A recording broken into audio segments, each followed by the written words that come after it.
जब तक ये पावन पाठ चलता रहता है तब तक वो यही विद्यमान होते हैं। जब तक उनको हम विदाई नहीं देंगे तब तक वो यही रहेंगे और उनका मन प्रभु श्री राम में रमा रहता है। उनका भी समय है पूजन भक्ति करने का, तो वो प्रभु श्री राम के चरणों में सेवा करने के लिए हाजिर हो जाते हैं। तो कीर्तन तो चलता ही रहता है, लेकिन हनुमान जी भगवान की सेवा करना भी एक कर्म समझते हैं। उनकी सेवा उनके लिए सर्वोपरि है। इसीलिए सबसे पहले हमने पाठ को विश्राम लिया और फिर हनुमान जी की आरती गाई। ये एक नियम है, क्योंकि जब तक हम उनको पूर्ण रूप से उनकी आरती पूजा नहीं कर लेते वो यहीं बंधे रहते हैं। तो बंधन में किसी शक्ति को बांधना हमारे बस की बात नहीं है। हम यही चाहते हैं कि उनकी कृपा हम पर सदा बनी रहे और जो नियम है वो नियम हम निभाते रहें। इसलिए आरती पूजा हमने पहले की और पावन सुंदरकांड के पाठ को पढ़ने के लिए और उसे सुनने के लिए जो जो समय हम निकालते हैं, जितना समय पावन पाठ का हम श्रवण और मनन में लगाते हैं, पाठ की एक एक चौपाई हमारा संकट हटती है। एक एक चौपाई, एक एक दोहा जो बोला जाता है वो हमारे जीवन के जितने भी संकट हैं उन चौपाइयों द्वारा एक अर्चना, एक वंदना करते हुए हनुमान जी के चरणों में हम उन दुखों से निजात पाते हैं जो दुख हमारे जीवन में सूक्ष्म रूप से लगे हुए हैं। कई बार हमें दिखाई नहीं देते, लेकिन दुख हमारे साथ ही रहते हैं। उनको दूर करने और समाप्त करने के लिए हम पावन सुंदरकांड के पाठ की हर एक चौपाई को बड़े ध्यान से सुने और पढ़े, जो आप सबने किया अभी थोड़ी देर पहले। क्योंकि हनुमान जी ने कहा है, जहां सुमति तहां संपत्ति नाना, जहां कुमति तहां विपत्ति निदाना।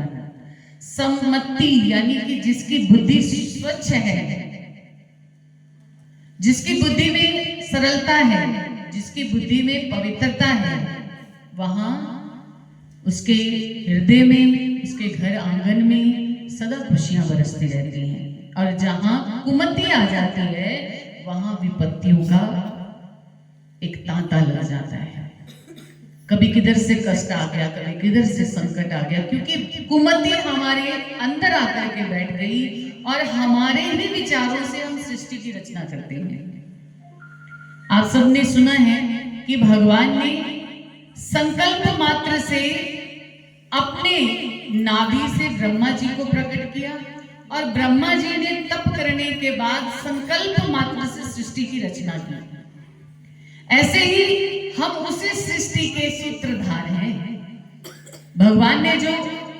भगवान विष्णु ने ब्रह्मा जी को आदेश दिया कि सृष्टि की रचना करो, उसी सृष्टि में बनाए हुए हम सब प्राणी हैं। तो जो संकल्प हमारा इष्ट लेगा वही संकल्प बुद्धि हमारे अंदर बैठी है।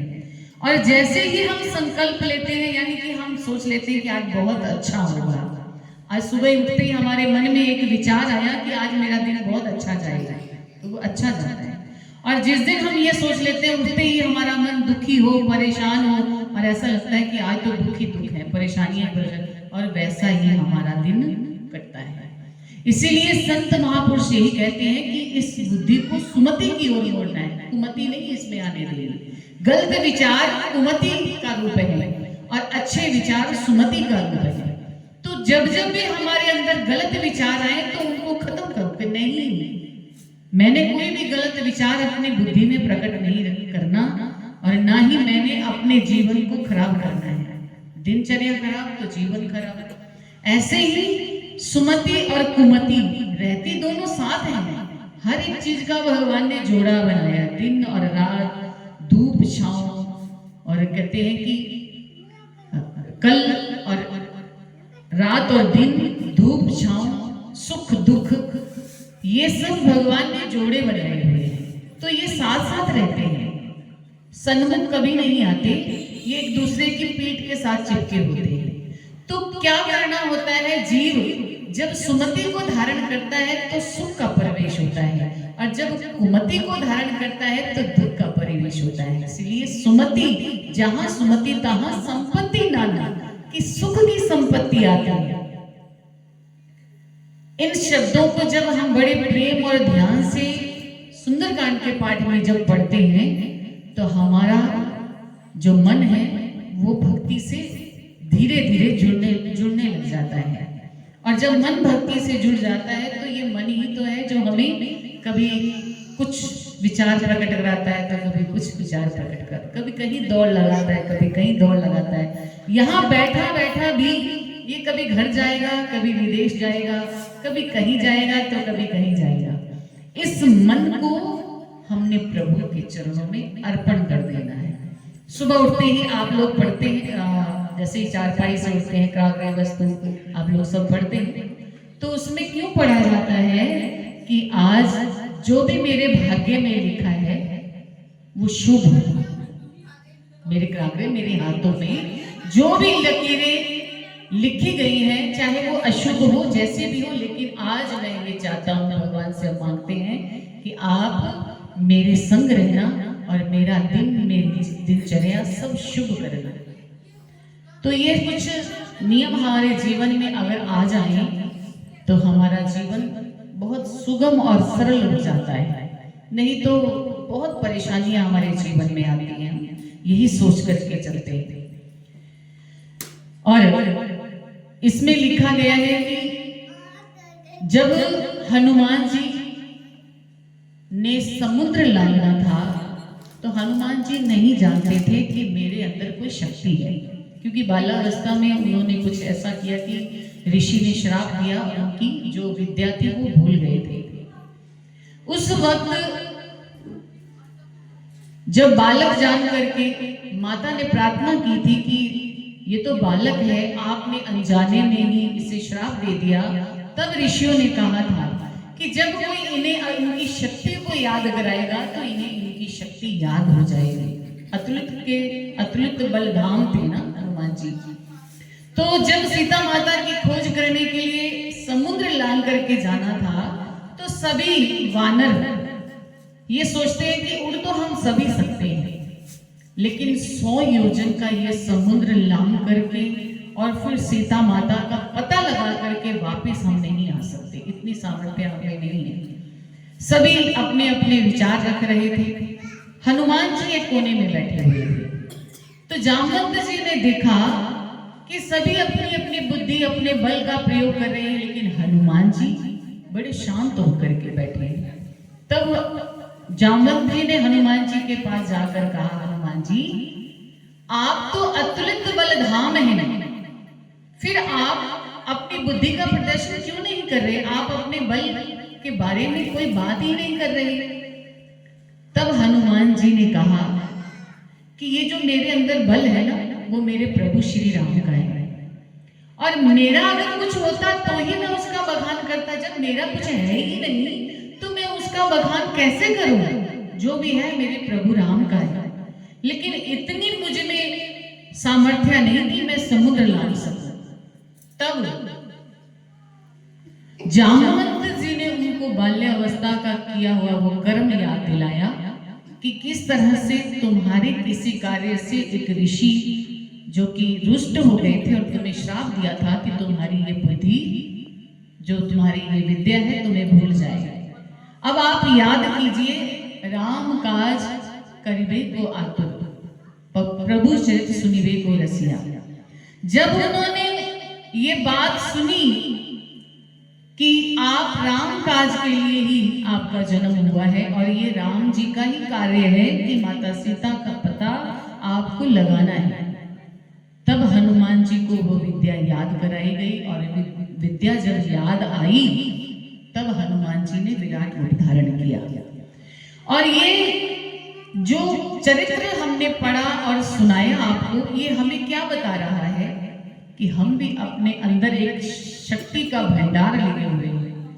हमारी वो शक्ति जो कि साक्षात ईश्वर के अंश होते हुए जो हमारे भीतर है, जैसी शक्ति ईश्वर में है वैसे हम भी, हमारे अंदर भी है, लेकिन उस शक्ति को, उस सद्भावना को, उस भक्ति को हम सब भूले बैठे हैं। कैसे? प्रभु की माया के आगोश में आकर के। जब तक हमें कोई याद नहीं दिलाएगा कि आप ईश्वर की अंश हैं और इस संसार में आकर के माया के चक्कर में संसार में फंसे बैठे हैं, तब तक हम उस शक्ति को प्राप्त नहीं कर सकते।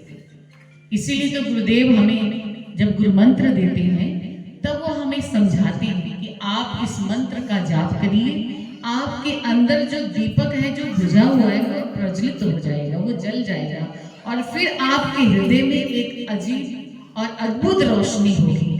उसी रोशनी के सहारे आप सब विद्याएं प्राप्त कर सकते हैं। आप उस प्रभु से अपने आप को मिला सकते हैं, अपनी आत्मा और परमात्मा का मिलन करवा सकते हैं। तब जब हम गुरु जी के वचनों को मान लेते हैं तब हमारा भी जीवन सुगम बन जाता है, सरल बन जाता है और वह शक्तियों को हम अर्जित कर लेते हैं, जैसे हनुमान जी ने की। तो हनुमान जी का ये चरित्र जो पावन सुंदरकांड का पाठ है, एक एक चौपाई हमारे पर लागू करती है। एक एक चौपाई अगर हनुमान जी की हम पढ़ते जाएंगे तो वो शक्ति जैसे हनुमान जी के अंदर आई थी वैसे हमारे अंदर भी आनी शुरू हो जाएगी। इसलिए तो कहते हैं कि सब संकटों का हरण करना हो, अगर जीवन में कोई जब भारी विपदा आ जाए तो पावन सुंदरकांड का पाठ करिए। उसको करने से हमारी वो विपदाएं सरल ही में समाप्त हो जाएंगी। इसीलिए जब तक हम उसे पूरा मनन नहीं कर लेते तब तक हमारा जीवन कैसे बदलेगा। हमने अपने जीवन को बदलना है। अभी आप विचार कीजिए कि आप सुबह उठते ही कितनी बार भगवान का भजन करते हैं, कितनी बार सिमरन पर बैठते हैं। सुबह उठते ही आपको ये याद होता है कि मेरा ये काम पड़ा है, मेरा वो काम पड़ा है। आप अपने कामों में लग जाते हो, लेकिन भगवान का भजन करने के लिए यही कहते हो थोड़ी देर बाद कर लेंगे, थोड़ी देर बाद कर लेंगे, ये काम कर ले फिर कर लेंगे। ऐसे करते करते दिन फिर बीत जाता है, फिर सोचते हैं चलो रात्रि को कर लेंगे। रात्रि को तो सोने का मन हो जाता है, फिर हम सो करके रात्रि बिता देते हैं और सुबह उठते फिर वही कार्यों में उलझ जाते हैं। लेकिन हमारा जीवन ये जीवन नहीं है। संसार में उलझे रहना हमारा जीवन नहीं है। हमारा जीवन संसार की उलझनों से मुक्त कराने के लिए हमें ये जीवन मिला है।